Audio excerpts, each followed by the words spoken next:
Well, howdy everybody, it's Dan, your friendly fishmonger from dansfish.com, and I'm very excited today to show you an awesome fish store in Grand Rapids, Michigan. I'm not exaggerating when I say this is the best store I've ever been to. I was very impressed with it, with the knowledge of the staff and with the health of the fish. They quarantine all their fish before they sell. They also do tank maintenance if that's something that interests you, and I'm not paid to say that I like this store. I'm not affiliated with them. I'm not, there's no money changing hands or anything, no free fish, no favors, nothing. But I was so blown away with them that I wanted to share this video with you. So let's take a look. All right, we're here with Charles from Watercolors Aquarium Gallery, and I'm really excited to be here because this is one of the only pet shops or fish stores you'll ever find that actually does quarantine, which I've always thought is super important. So can you tell us about your quarantine process and how that works? So most of the stuff you're going to see on this side of the room, until you get to the cichlids over there, is going to be quarantined. So and we have them species labeled and the date that they should be good to go, and how many of them we got in. So we got a shipment in yesterday. We quarantined for at least 2 weeks. That's beautiful, man. And that gives us time to, I in particular get really stingy with it because, and Amy does too, but we're looking for normal behavior, no symptoms of anything, and that they're eating properly. If they're not doing all three of those things, they don't come out of quarantine. We've kept gouramis in quarantine because they had a cloudy eye that we were like, I don't know what's going on there, but I'm not selling it. Yep. Some of them just end up living their life. Yeah. And is it purely observation? Do you find you have to medicate prophylactically or anything like that? Or? So it's more or less observation, but we don't preemptively treat. Okay. But if something shows up, we'll treat that depending on what it is, because of course, depending on whether it's like bacterial or something else, you got to treat it differently. Cool. And I would assume it's like everywhere else that most things are generally okay, but ick's probably the most common thing you see. Is that true in this water? Yeah.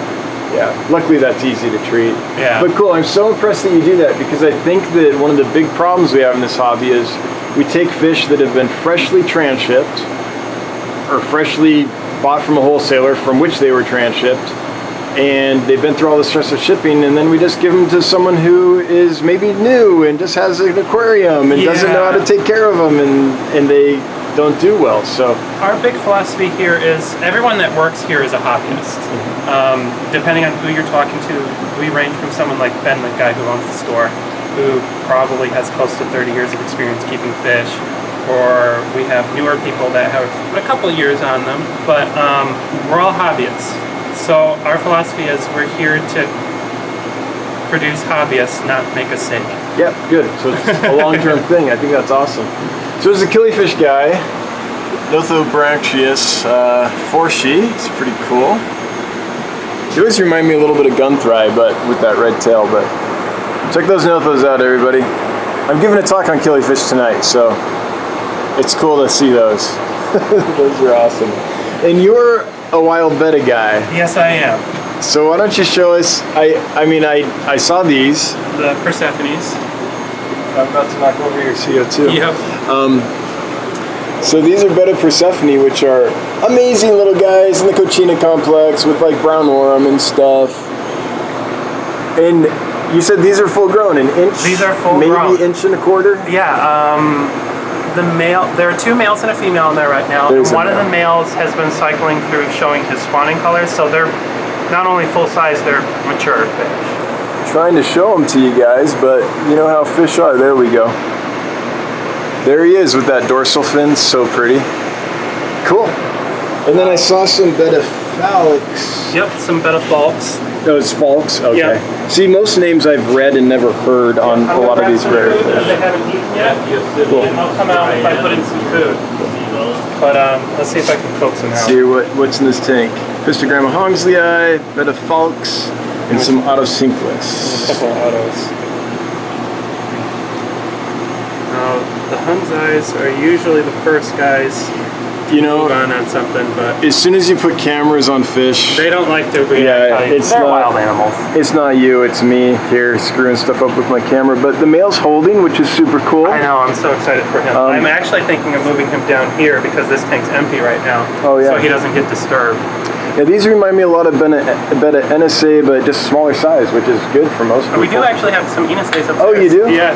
Oh my And we gosh! have one male macrostoma. And he's right got a now. mouthful of eggs. Yeah. Holy cow! That's something we've been working on for a long time. Look here. at that. That's a holy grail fish for a lot of people. Yeah. And he's a young male too. He's not I know. full grown. I'm actually shocked that he's spawned twice so far, but he's never held the term. But I'm shocked that he's spawning at all at his age. Yeah. Honestly. So temps high 80s or high 70s. Yep, 78ish, 80 degrees-ish. Yep. A little too warm for them, but because most of the mouth birders like it in the low 70s. Yeah. Like I have some Unimaculata's at home. These are two immature males. All right. Betta unimaculata. Cool. I have a group of 7 mature adults at home, and I keep them around 69 to 71 degrees Fahrenheit. Yeah, and they're breeding for you there? Not yet, but they're still figuring out their okay. social group because it's a big run. But So, wow, I'm sorry. I'm just going to take a little more time to glory in this beautiful guy with a mouthful of eggs. That's awesome. That's not something you see every day. Cool. You had mentioned these at Chase's place. You see these, the little Dario. Oh, yeah. Scarlet Battis, Dario. Pretty hate machines. yeah. All right, what else you got as far as Betta type or licorice gourami type stuff? Or? Oh, we do actually have licorice gouramis. Oh, cool. Yeah, Like no one ever does.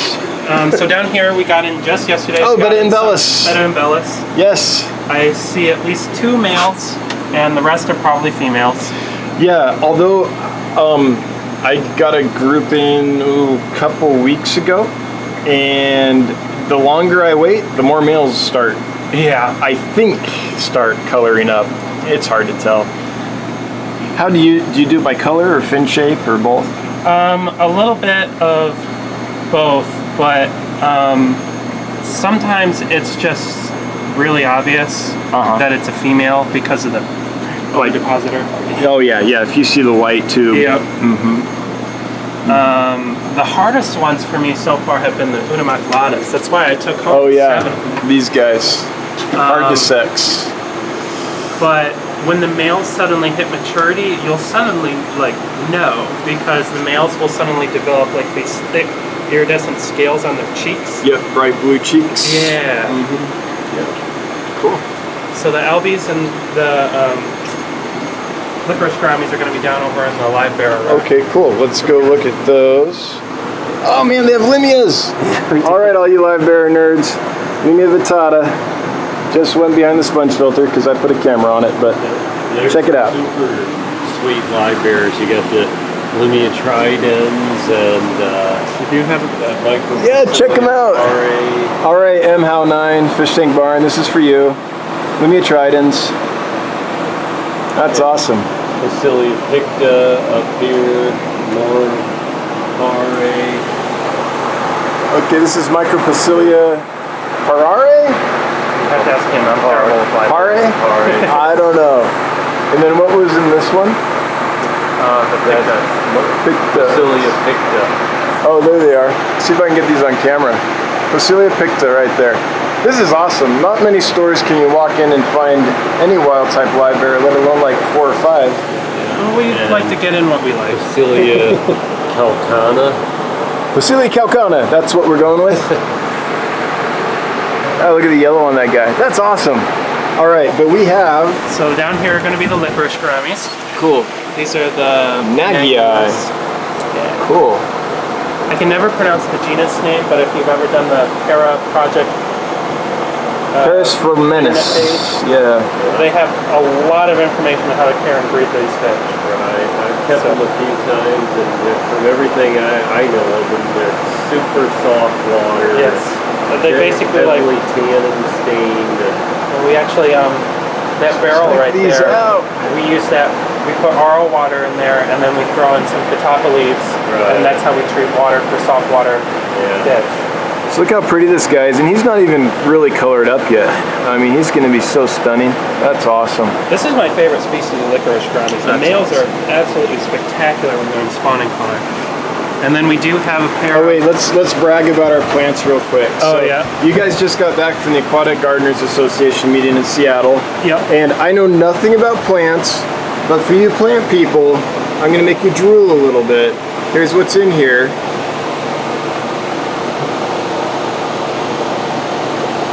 And then I'll show you the plants in a sec. But first, here's what's in here.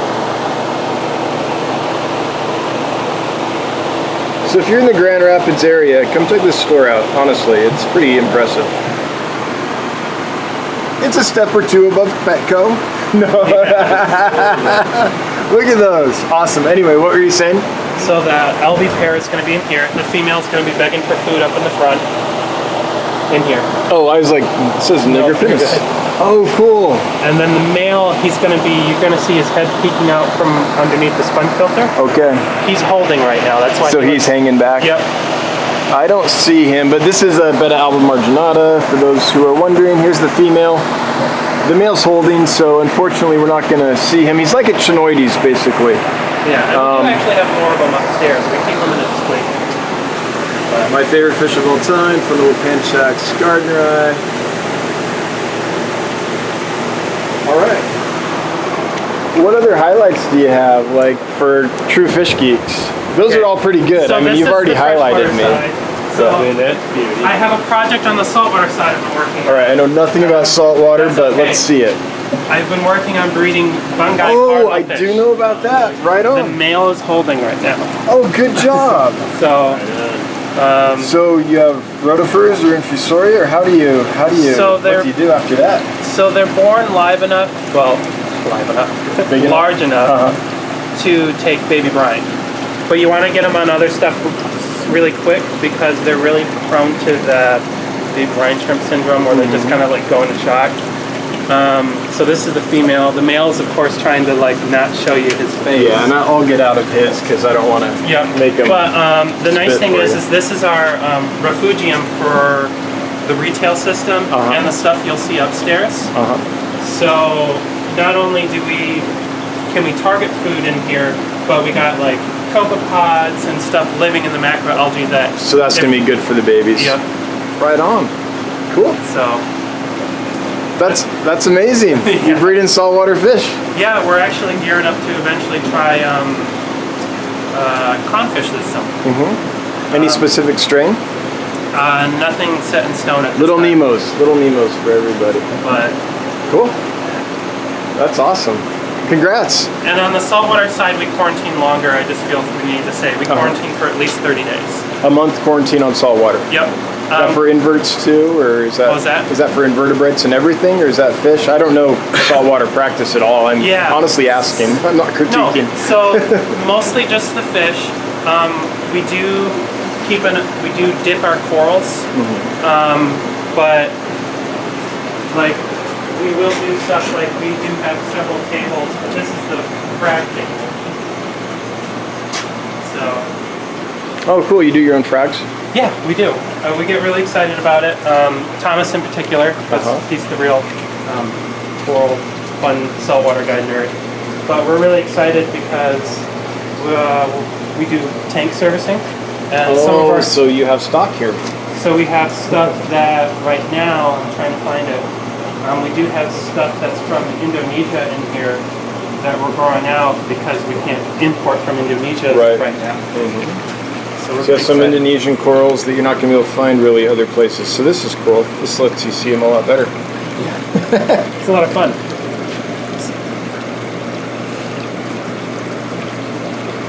I know Kenya tree and like pulsing xenia, and that's like the extent of my coral knowledge. I'm not too far off from that, honestly. The joke here is I don't keep reef tanks, I keep saltwater tanks with corals in them. Cool.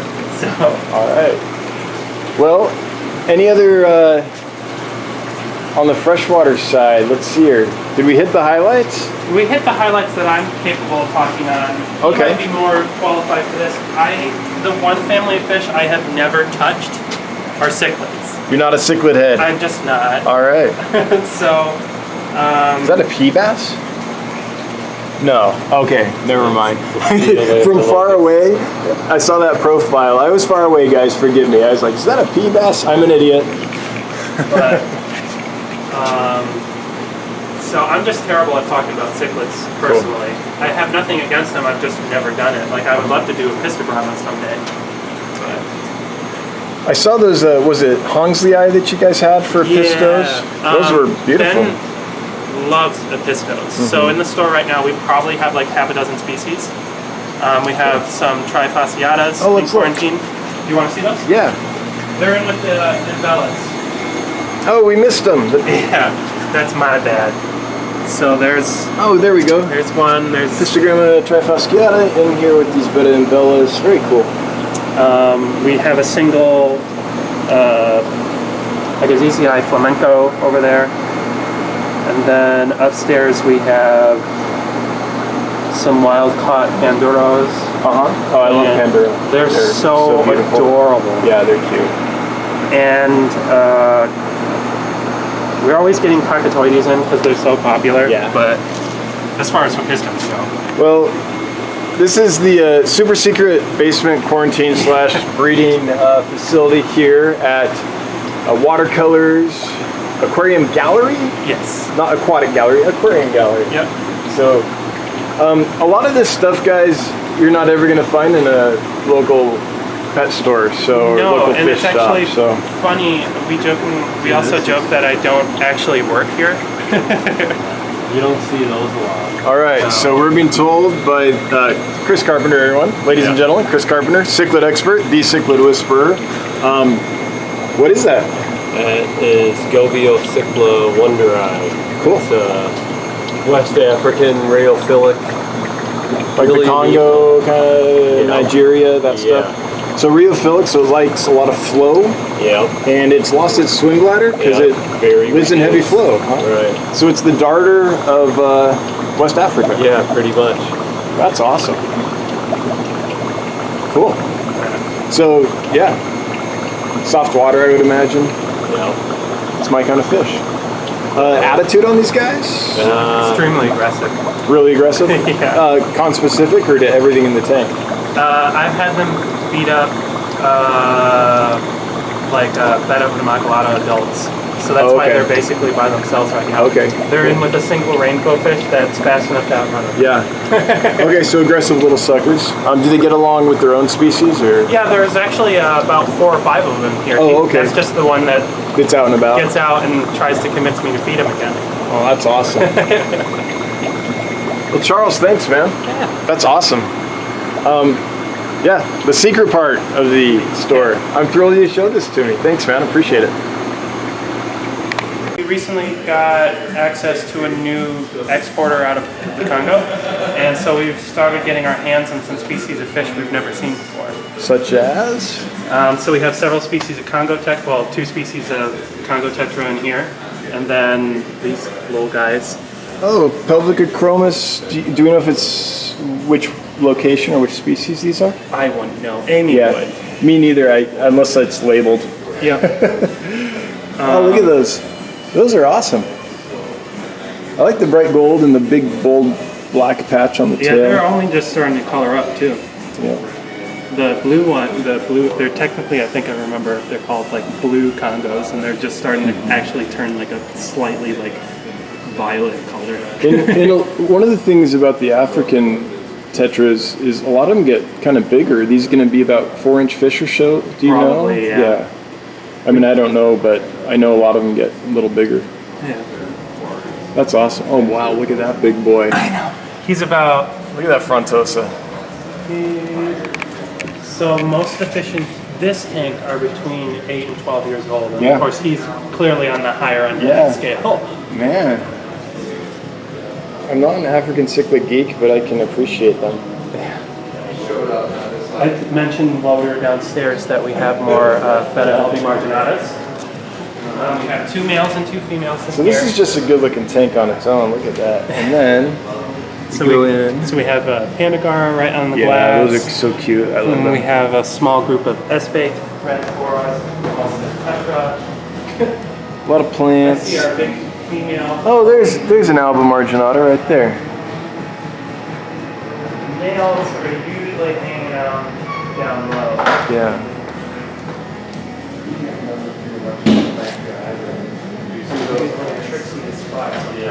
Partially because they have spawned in here a couple times. Yes, they're probably hiding. So the males. If they've spawned, we aren't going to see them. Like if they're holding, Oh, they're going to be. there's the dominant male. He's staring you down. Cool. Hey, dude. There's a male albie.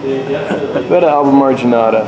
I like these. They're pretty much like a chinoides, although I think the white band on their tail sometimes goes the full extent of the caudal fin. I don't know. I don't know how to tell them apart exactly. The other male's checking you out now. Where's he at? Oh, there he is. Came out to say hi. Oh, hi, big fella. So these guys are pretty well socialized. They probably think I might be feeding them soon. But They're a cool little betta. Top out at 2.5 inches. They're fun. Awesome. Anything else up here that's... a lot, actually. We do have a small group of sharks. Yeah, you do. This is actually kind of fun. So we get asked a lot about the shapes. They're target trained. Okay. And so we're working on station training. So like each shark has their own shape and color. So you can feed it at its own station? Yep. So the big female, this is her shape. This is the big male shape. And then the brown banded, that's his shape. Oh, cool. And so now they're all will respond to their shape on the pole. So you don't get now we're feeding trying to train aggression? them that this is where you get fed and this is only where you're going to get fed. So they don't have problems? The big male likes to try and cheat. Yeah. Like he knows exactly what you want him to do. Yeah. But he's like, I think he thinks that we might not be able to tell him apart as well as we can. Uh-huh. And he'll try to sneak over and be like, oh, you're going to give me some food from someone else's station? And we're like, no, go back to yours. Right on. Cool. The betta enices, and we got more Congo tetras Oh, yeah. here actually. So we got, I think, 3 of them in here. I think. Oh, these are just young. Yeah. That's awesome. Aren't they cute though? I like mine, but they were full grown, which is fine, but then you don't know how old they are for sure. So if you can find little guys, that's awesome. Look at the little boy back there. Here's another one of our pistos. That's an Episto algodon. Clearly a male. Histogramma algodon? Yeah. Cool. I'm horrible at IDing pistos. I used to be, but Ben kind of like forced it on me, and now I have a appreciation for them, even though I've never. They're hanging with some kind of cyprinid. Is this, or yeah, some kind of. We have Asian glass flying hatchet. Cool. And I'm not gonna. There's the scientific name for anyone that wants to. Arachella oxygastroides. Yeah, there's a drinking game in that somewhere. Yep.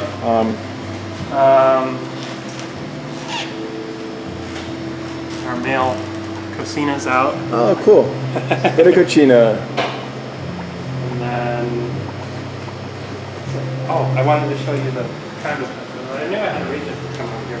We have a group of lamp eye Congo tetras in the back. Oh, neat. Oh yeah, look at them.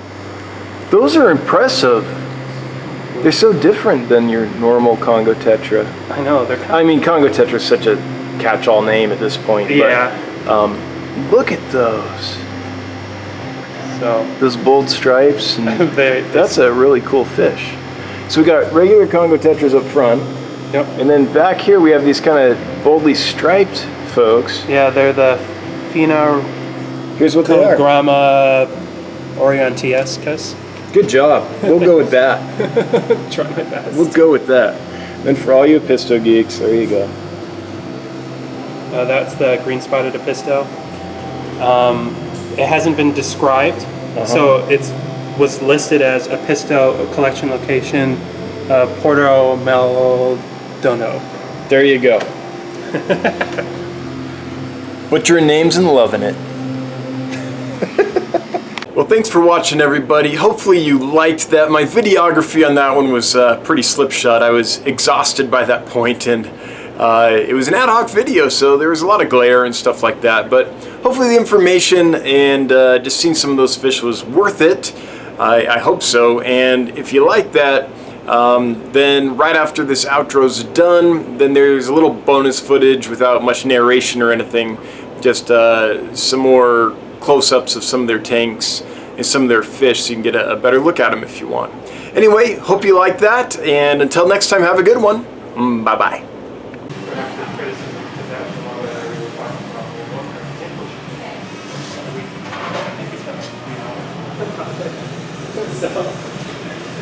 This should be enough for us to find, right? Because we don't want to like overwhelm someone using the public, but we want to really accessible. Yeah, makes sense. So,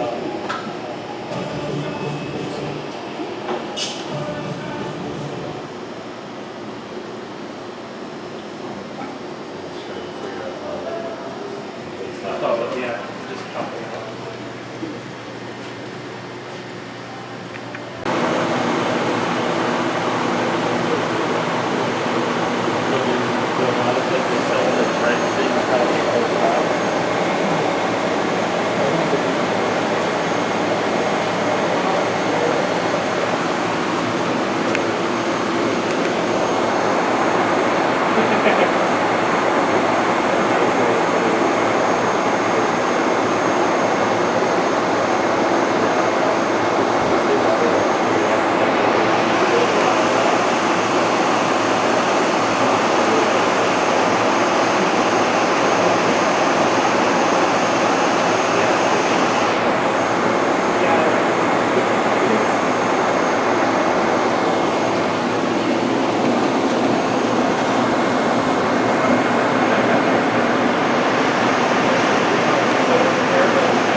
I saw there's 2 tanks of blue, and then there's one that says assorted. If I can find a nice pair in the blue, or maybe a trio, I probably would go for someone else.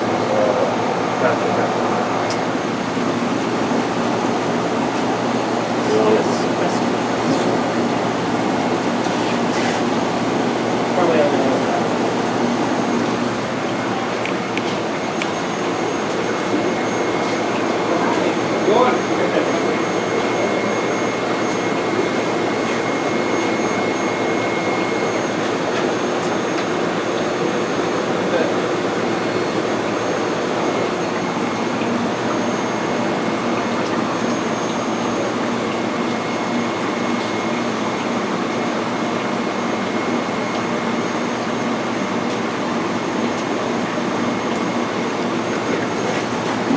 Cool.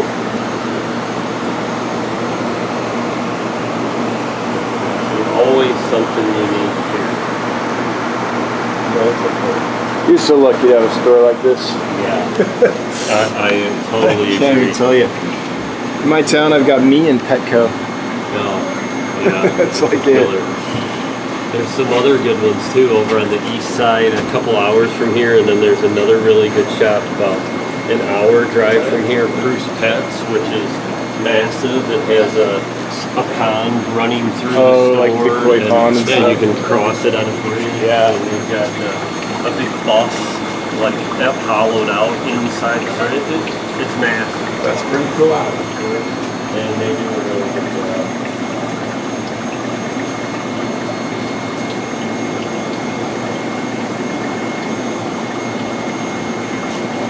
Oh, good. There's some club members. Yeah. Fellow fish geeks. Yeah. Howdy. How you doing? Good, how are you? Good. You guys going to the meeting tonight?